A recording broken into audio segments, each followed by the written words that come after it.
For our first story today, Richard is going to make a few comments about where he's at. And then we'll move on to technology. And in technology, the question is it maybe not Tesla's leadership in EV batteries that has the real advantage for them? Maybe it's the software and the auto updates to all cars as improvements are made that is so advantageous. In environment, the question is, could this signal the end of plastic with new plant-based bottles that would degrade in a year? In biology, we're starting to understand that life on this planet is all connected, and that groups of bacteria can work together to better protect crops and improve their growth. And for humans like us, apparently saying, "I understand," makes a real difference.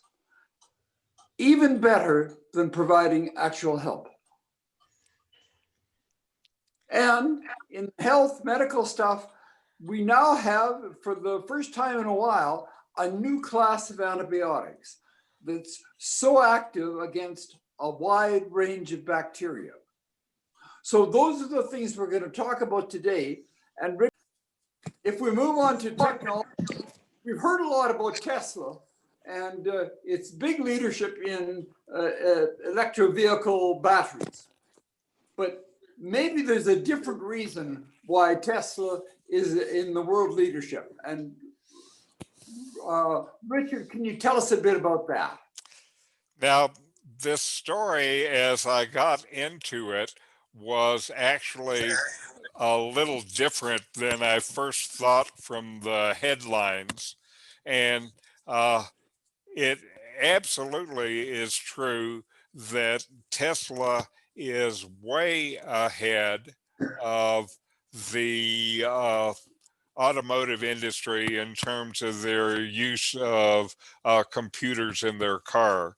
And part of their advanced use is not only the monitoring of much data from your car, but the ability to update it, like your iPhone gets updated automatically in an easy way. And this is hard for the automobile manufacturers to do it. They have now, they're doing a lot of the work to deal with computers. Cars now have multiple microprocessors and all these onboard systems. In the automobile companies, though, there is not some overall view of the computer system. So you have different pieces of the elements of the computer software that runs things, and then the monitoring software that takes data. And in the auto companies, these are all handled by different pieces are handled by different managers. And so in a typical big company, there might be 50 different managers that are handling some piece of the total automotive system. And Tesla just has one integrated system. So because of this gap in what is available to the manufacturer, there's a company now, Cibros Technology, Cibros Tech, which is a 2-year-old startup that is made from talent from Tesla and from Uber, and they're trying to change this. And what they have developed is a system that they say can turn any vehicle into a network of firmware and software that is updatable over the web, and it's all tightly linked. And so at this point, they have 500,000 vehicles already that are using their system. The thing that's complicated about their system is every car manufacturer has different components, and the different components are not designed to work together. So they have to put something over the top of it that works with the different components and makes the whole thing work together. But it looks like they can do it, and they can do it fairly inexpensively. So you're going to start to see uh, the competitive advantage that Tesla has is going to deteriorate in the next couple of years as this independent software maker is making a product that can be adapted to all of the vehicles that are in production all over the world. So that's computers and autos. Yeah. Any thoughts? Well, one of the things that's happening in the agricultural industry is a lot of big tractors and the new combines and everything have all kinds of computers and microprocessors in them. And John Deere and these people are selling farmers the tractors, but they only loan them or lease them the software that it takes to run this stuff. And there's a move right now in the Midwest to go back to older tractors that don't have all this computer wizardry, so that the owners of the tractors are free to modify them as they choose. And the complaint they have is that because John Deere owns the software, it's somehow copyrighted and no one is allowed to modify it to change the performance of the tractors. And the danger with any of these things is copyrights and the inability to really change what you might own. You really don't own it, you're only using it. Right. So I don't know, it's just a thought. And these guys are also talking about having a model where their software, when you buy a car new, it's provided a 5-year lease on the software. So they're talking about the same kind of things. And I'm familiar with guys tinkering with their equipment, and I hadn't thought into it deeply enough to understand what that meant in terms of these overall electronic vehicle software systems. So that's a very good point. I had three quick comments. One is that there is a real risk of being hacked, because now the Tesla cars can be managed from the internet. So the hacking threat that's been there in the other computer systems is a potential for cars as well. So that's a little spooky. Well, anytime you have an open system, a system Right. that is designed to give access to somebody with the right combination from outside, you have something that can be hacked. Correct. The other comment I wanted to make was that the first time that Tesla revealed this, they thought they were going to get brownie points and they got egg on their face. What happened was in Florida, they had a hurricane last year, I think it was. And the Tesla was designed for 280 miles on a single battery charge. And Tesla thought they were doing their customers a favor, and through the internet, they bumped up the mileage capacity by making the batteries and motor more efficient to 350 miles. And they sent a text message to all owners saying, because of the hurricane emergency, we just bumped up your capacity from 280 to 350. And they were all really pissed because they didn't even know this. So they got a lot of really bad reaction from all the customers. So when you roll out these kind of things, there's a potential for that. And the last thing I was going to mention is that a lot of this technology was actually developed by Google, and Google had a plan to do a Google car. And the top technical guy from Google quit and joined Tesla. Okay. And there was an intellectual property lawsuit against him and stuff. I don't know what happened, but apparently he took technology from Google and took it to Tesla, and Google was not very happy with him. I think I saw pictures of the Google autonomous car a few years ago. Right. Okay. And the Okay. thing was the Tesla software, it didn't really improve the efficiency, but their software limited the range of the cheaper cars. And it was a marketing thing to Right. offer the longer range with the more expensive cars, when all it really was a software change rather than any change in the battery or the efficiency of the motors or that sort of thing. That's But, interesting.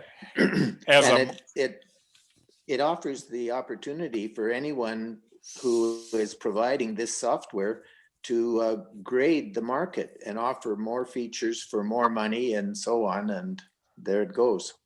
That's interesting. I was a product line manager in a semiconductor company where I had a business unit and I had some device, a MOSFET driver, that was my most popular product.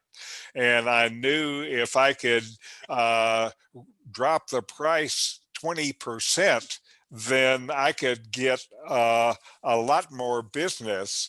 But if I just dropped the price and didn't make any difference in specifications, then I would lose a bunch of money. And so what I introduced was a downgrade part that had only 80% of the power in the specification. These were the same parts that passed the same tests as all of the ones that were the higher performance one, but it let me give it another name and another spec and sell it cheaper and address a whole different market. So I know about that, VJ. It was one of my best tricks. I Any think other comments? it's virtually impossible to copyright software, because all you've got to do is hire the other guy's programmer, and he brings the knowledge and he brings it all in his head, and he can rewrite the software that the other company was using. And I would like to see kind of a court of law trying to compare source code and deciding that one was plagiarized off the other. I mean, I don't think it is possible to copyright software, not in the long run. In the short term, there are companies that deal with this problem. And so if I'm going to make a software program to compete with some other popular product, then to try to avoid the software lawsuit that is going to happen, then I have my team off in some special area where for this project they can't communicate with the outside world, and they don't use the source code and they develop it independently. You use the source code, of course, to give them the detailed program specification that tells them what they have to do, but they have to figure out how to do it on their own. Yeah. If we move along to the environment, would you drink out of a bottle that's plant-based, that would degrade in a year? And might that do something about climate change and all that, right? Could this signal the end of plastic? What do you think about that, Richard? Now, this was a story that actually came out in the middle of the year, and I have to say, I missed it, and I picked it up in some year-end review of big science stories.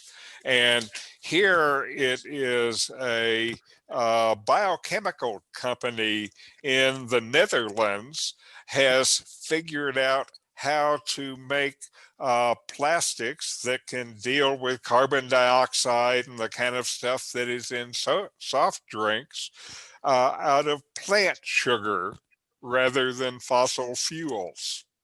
And this degrades on its own. If it's in a composter, it'll degrade in a year. If it's just out on by the side of the road, it'll degrade in about 5 years, but it degrades unlike current plastic. And they already, one of the people that is supporting this effort is Coca-Cola, and they already have a deal with Carlsberg beer, which Carlsberg hopes to sell its beer in a cardboard bottle that has an inner layer of this plant plastic on it. And just to put this in a little bit of perspective, globally, each year there are about 300 million tons of plastic made from fossil fuel each year, and most of that is not recycled. So a surprisingly large amount of that plastic is drink bottles and water bottles that probably all of us have at our home and all of us try to deal with. So this looks like it is a very viable approach to getting rid of plastic in drink bottles, and as Carlsberg is doing it with beer even. So maybe there is hope from the future. Any comments?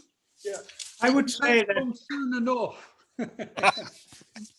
Well, I have only one comment, and that is they better put the shelf life of the bottle itself on the bottle, because during hurricanes and snowstorms and all, people tend to stockpile their basement with stuff. And if they don't keep an eye, after a year, they may have a big puddle in the basement. I wondered about that too. I wondered if it's biodegradable, then I wondered, basically what's the shelf life? I would say that I would drink Carlsberg out of any container it comes in, because it's one of the best beers in the world. So I would recommend it, whatever it comes in. Okay, that's a supporter. The other interesting factor is that molecules are the same, whether they're derived from fossil fuels or from plant materials. And this plant-based one probably degrades because of some UV sensitivity or something in the molecular structure. Right. But what can happen is that the conventional plastics industry should be able to figure out what it is about this plant-based stuff that allows it to be biodegradable and incorporate the same features in their petroleum-based stuff. Right, they just have to make the molecules differently.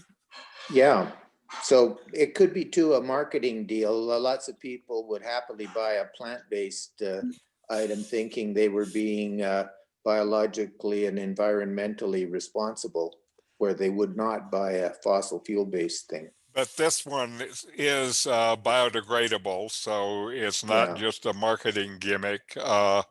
Though, and the company though is also aware of environmental issue, and they say they'll be making this bioplastic from existing waste streams of organic production, so they're not going to contribute to the waste stream. They're going to rather use the waste stream for something useful.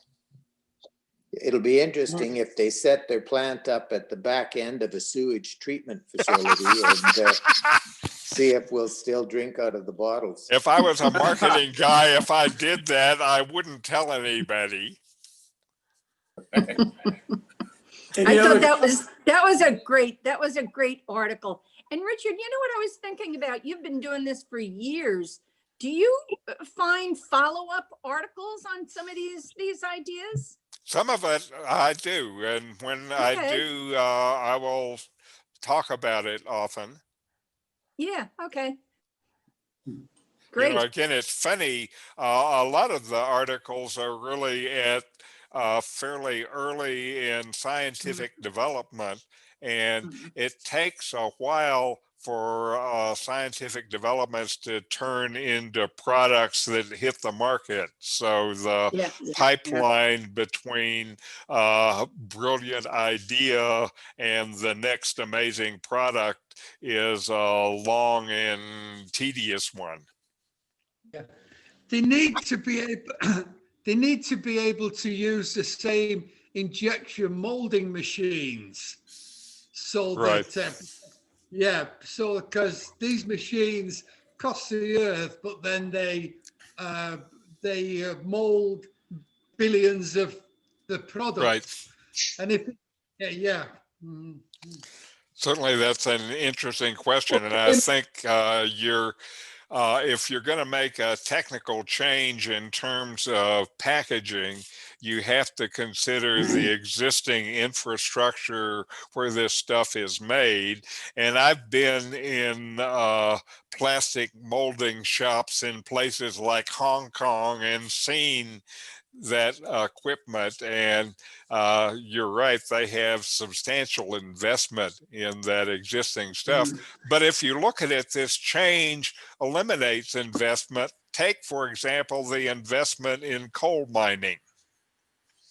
That has been made obsolete and worthless by other sources of power that are better for the environment and cheaper. So that's one of the problems is your old stuff. The people who depend on old stuff sometimes have to make adjustments, like not having a job and having to throw away everything you spent your life money on. Oops. Let's call it Moving business. on to biology. We're starting to understand that life in this planet is very much interconnected. And what's this, Richard, about groups of bacteria being interconnected so they can work together to better protect crops and improve their growth? What's that about? Now, to me, this is another fascinating story in what I still think is the most significant area in this century we're in, which is really biology. And one of the things that we are discovering is we're getting to know more about bacteria. And of course, the bacteria outnumber human beings by a vast quantity. And each of us has more than 1 trillion, I guess, bacterial cells in our body. So anyway, as we are learning about bacteria, then some of these bacteria, they're known together as plant growth promoting bacteria, or PGPB. And these improve plant health basically by protecting them from pathogens. And it looks like these can be used or could be used commercially to help grow crops. And what these scientists have done is they have investigated these PGPB bacteria form sticky community of cells that are biofilms that are coat the roots of plants.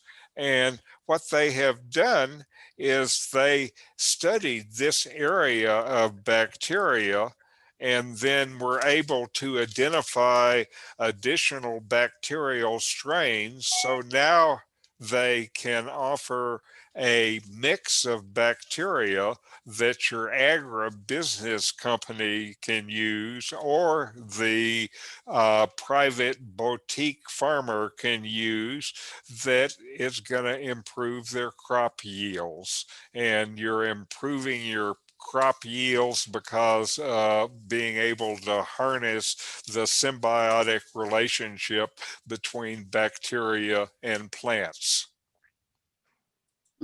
Any comments?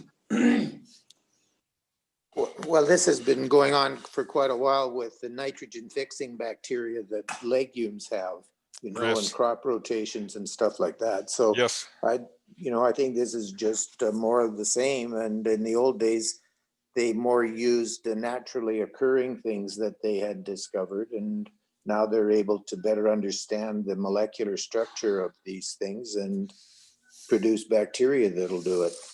So Right.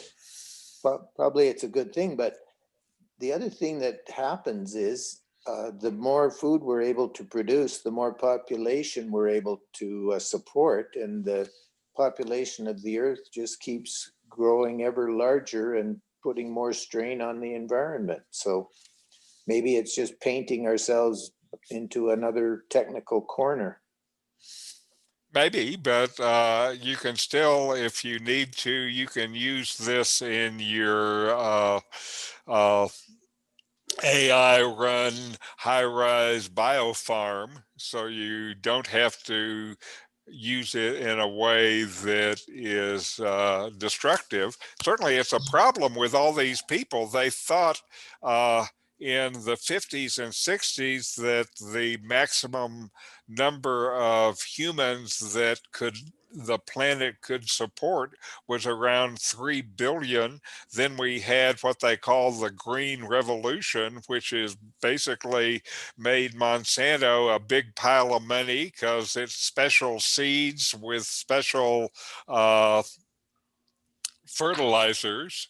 But those things, the Green Revolution helped the population of the earth double. And I read something recently saying that the Green Revolution saved the lives of more than 100 million children.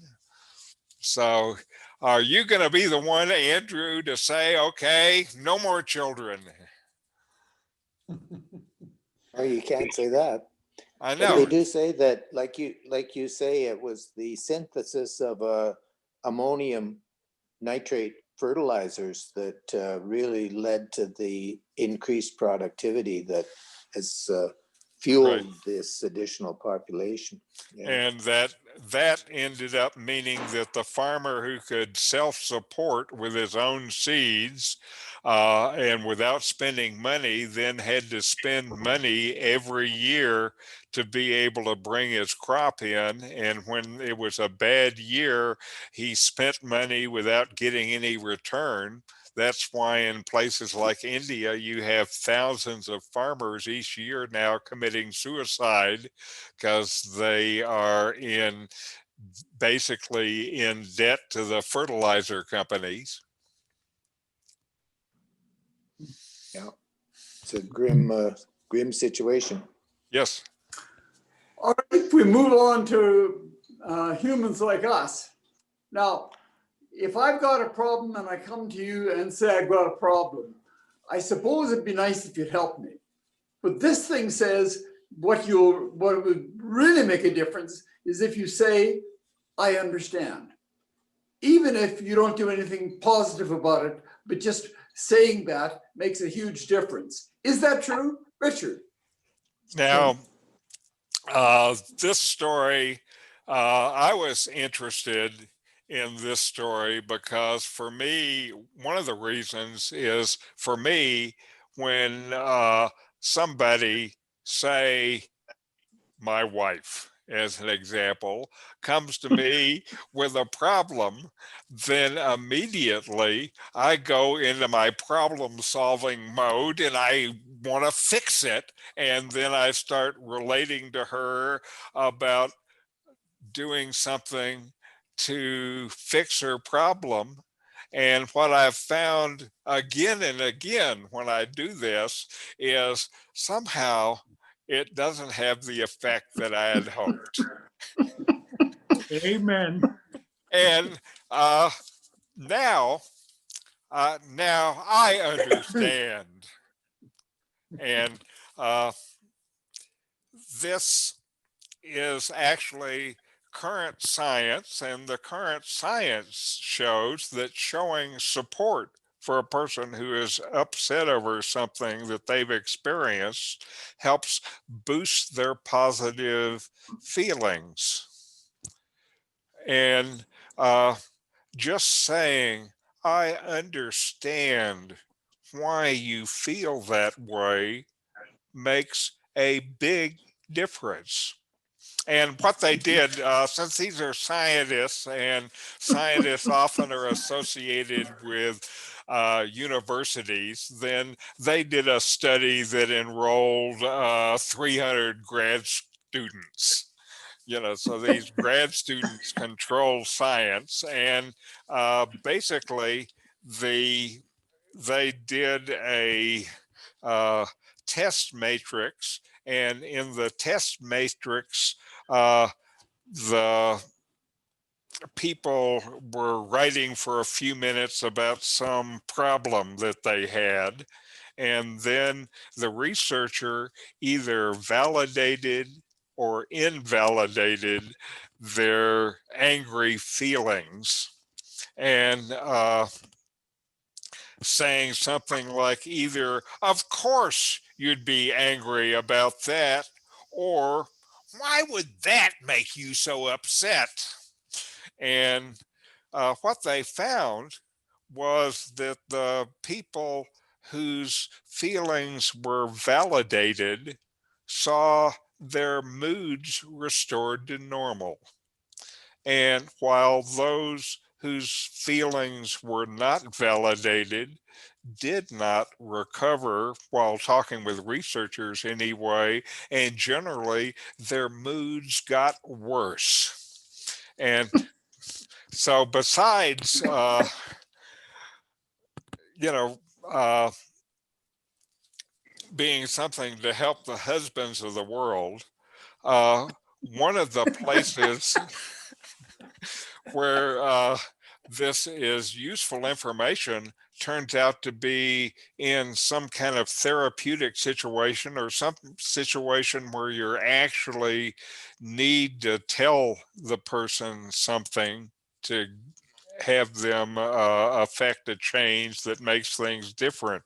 And it turns out when you give this validation, the people can end up staying curious in these interpersonal relationships, and then they can, when we feel understood, we can receive feedback on how we might change. But if you didn't feel validated, it turns out you're not open to that feedback. I know in my own experiments, I have validated that idea numerous times, and I'm happy now to try a new approach. And before I try to fix things, maybe I will say, I understand. Does this mean that there's a way of bringing together my laziness and my wife's good feeling by just saying, I understand, and doing absolutely nothing? That's right. That'll do better maybe than what you're doing now. Well, the problem is that after you have validated and your spouse is happy, then the next day she says, well, have you done something about this? Yeah, I think if you say I understand without really understanding what you're supposed to understand, and you do that a few times, and your words are going to be very hollow and meaningless. Yes, It's it's much better to say, so I think I understand, or I'm trying to understand. yeah,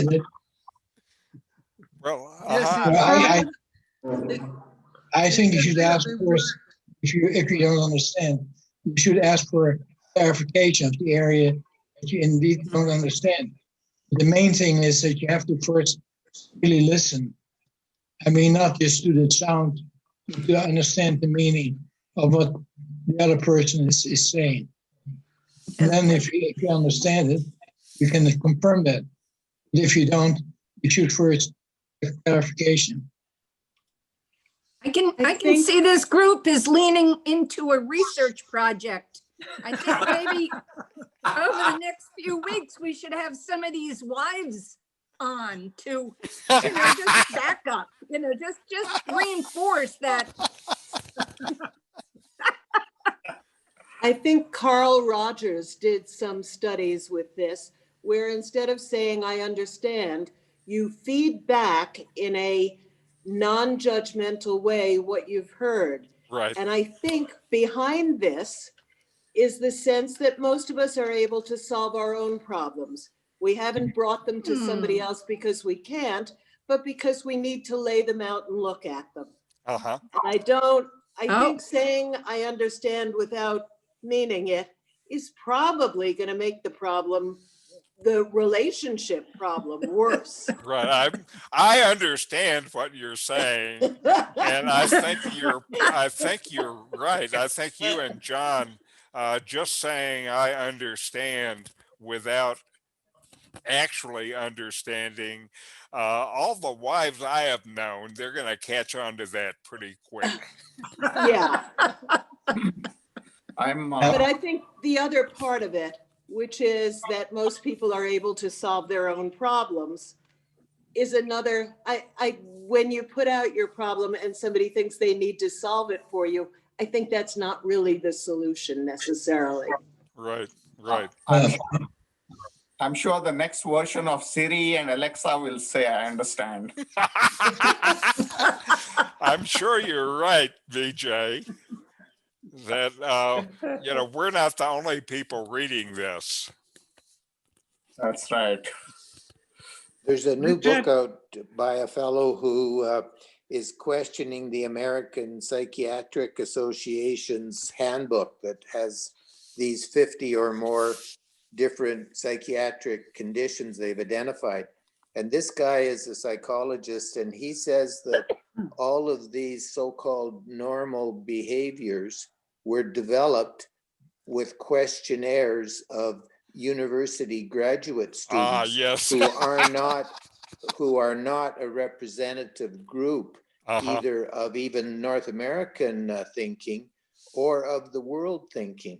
So this book basically says that all these norms are artificial and are not realistic appreciations of the way the rest of the world thinks. I'm sure that's true. This guy who did all his research with university students, he'd be dealing with the millennial generation and all of their self-esteem and issues like that, and God knows what. So interesting stuff. That's one of the reasons Yeah. that's one of the reasons why I brought out how the research was done. It's just another thing where they ask all the grad students. And it was interesting too, the sponsoring organization is the something or other Association for Positive Psychiatry. I noticed on their website on that thing. So maybe that says something. And remember, they're probably paying all those students. Yeah. Well, within the article, I didn't talk about it, but somebody who had to be from that association, there's a quote from it. He says, "We spend so much time thinking about how to remedy negative emotions, but we don't spend much time thinking about helping people harness and nurture positive emotions." Like you were talking about, Leslie, that's what Rogers was doing. Yeah. And certainly one of the problems that I had with psychology for a long time is a lot of psychology seemed to be based on abnormal psychology, and they still haven't done a lot of work on normal psychology.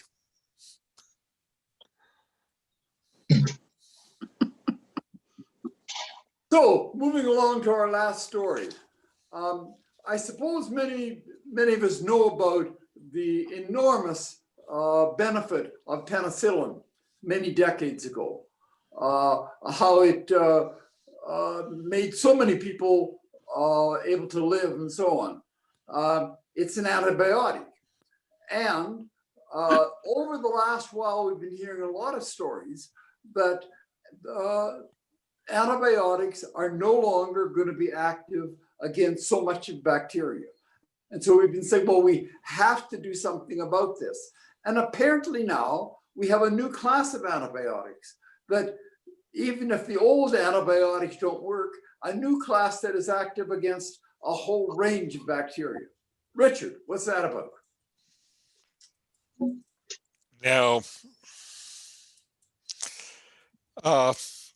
this story, part of this story is a story about a new antibiotic that looks like it will take care of much of the antibiotic resistance issues that we've heard of.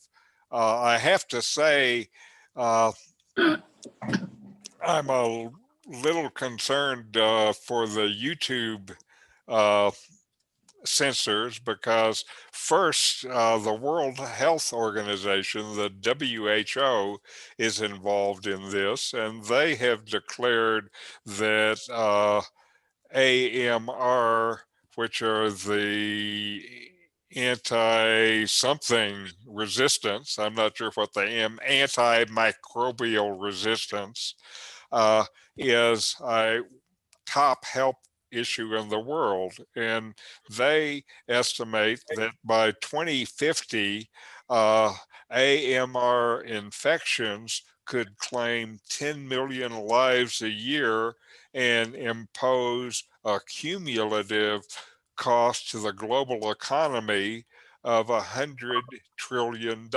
So that's a big deal. So it's a big problem. And these scientists used modern contemporary scientific ideas to approach the problem, and they wanted to develop a double prong strategy that would develop molecules that can kill difficult to treat infections while at the same time boosting the natural immune response. So they wanted their new antibiotic to do two things, not one thing, and thinking that the two of them working together has to be better. And so they analyzed the structure of these bad bacteria, and they discovered that they all share a metabolic pathway that was essential to the bacteria but absent in human beings. And so they thought this pathway would be a good area to investigate, because if you could do something to block that, then you could kill the bacteria without killing the people. And they found a way to block that pathway, and it was involved with targeting a particular enzyme that is essential to the bacteria, but again, that the humans don't use at all. And so once they were able to identify this enzyme that looked like it would be an interesting target, they used the modern computer modeling and screened several million commercially available compounds for their ability to bind with this enzyme. And then they selected the best of those candidates they found from screening millions of compounds, and were able to identify at least one that would inhibit the enzyme and beef up the immune system. And so far, they haven't done human testing on it or even animal testing. So far, they have just tested this in vitro chemical isolates of bacterial cells, and have found that the compound that they have identified are better at killing these bacteria than anything that is available elsewhere now in the world. And it kills a wide range of pathogens, including these gram-negative and gram-positive bacteria that are some of the real bad guys in terms of this. And they believe that this two-step approach will really be a new approach to antibiotics. And they now have to go ahead and do the animal testing and human testing and stuff like this, but this is the initial science that says we have a new antibiotic, a new class of antibiotics that is going to do better than anything we have now.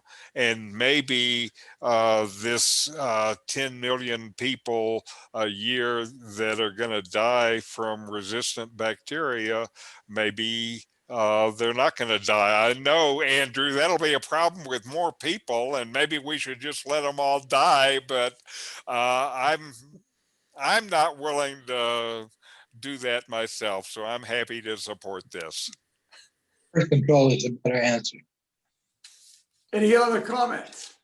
I guess if it's very effective, it can probably also kill good bacteria too, right? Because the biggest problem with antibiotics is that they indiscriminately kill bacteria, and there's a lot of good gut bacteria for digestion and all that's destroyed. I wonder whether this discriminates between good and bad bacteria. Again, I think you're right. This targets a metabolic pathway in bacteria generally, so it's going to kill the good ones too. But I would rather, it means after we take it, we're going to have to take probiotics to restore our system. Well, I suppose as long as these antibiotics aren't like viruses and self-replicating, we're okay. Yeah. Uh-huh. We can always stop producing the antibiotics. Uh-huh. That's right. That's what we hope. You don't know, one of the regular things that shows up in technology is the unintended consequences. And my experience is you don't know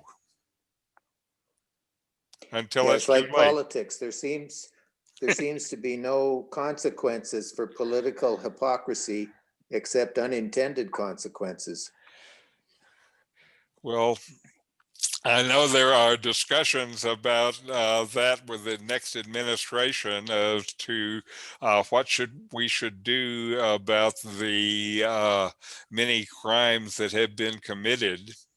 And we'll see how that works out. I personally favor doing something that shows at least sometimes there are consequences besides losing an election. Other comments? Okay then, Richard. Well, thank you so much. And thanks everybody for being part of this. and we'll see what Richard comes up with in terms of how we approach things next week.